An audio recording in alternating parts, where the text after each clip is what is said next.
Congress party पिछले कई दिनों से आदिवासियों के हक की बात कर रही है। मोदी सरकार पर उनके अधिकारों का हनन करने का आरोप लगा रही है। मोदी राज में आदिवासियों को वनवासी कहकर संबोधित किया जा रहा है, जिसे विपक्ष पहले ही आदिवासियों का अपमान बता रहा है।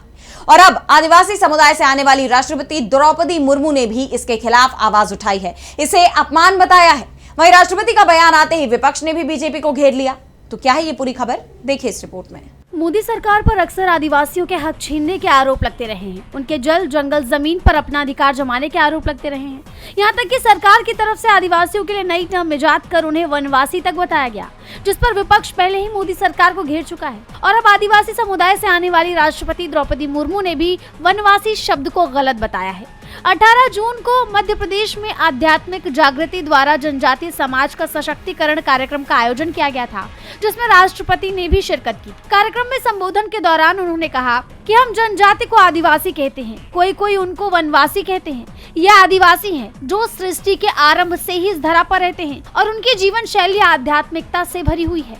वो सुख शांति आनंद प्रेम में जीना जानते हैं, वो हिंसा से दूर रहते हैं। ये आदिकाल में जैसे थे वैसे आज भी हैं, जैसे कि गीली मिट्टी, उसको जैसे बनाओ वैसे रहते हैं।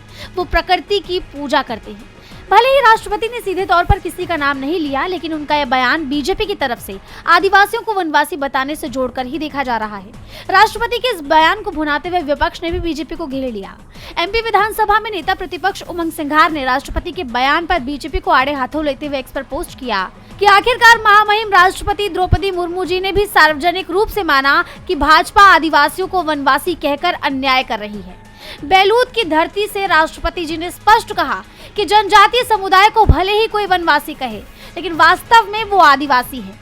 सवाल ये है कि जब देश के प्रथम नागरिक खुद इस सच को स्वीकार कर रही हैं, तो भाजपा और उसके वैचारिक संगठन आदिवासी समाज की पहचान बदलने पर क्यों अड़े हुए हैं? आदिवासी केवल एक शब्द नहीं, बल्कि इतिहास, संस्कृति, जल जंगल जमीन और संवैधानिक अधिकारों से जुड़ी अस्मिता है। आदिवासी समाज अपनी पहचान पर किसी प्रकार का समझौता स्वीकार नहीं करेगा। जय जोहार, जय आदिवासी। वह इस घटनाक्रम के बाद बीजेपी बुरी तरह से घिरी हुई दिखाई दे रही है। डीबी लाइव की रिपोर्ट।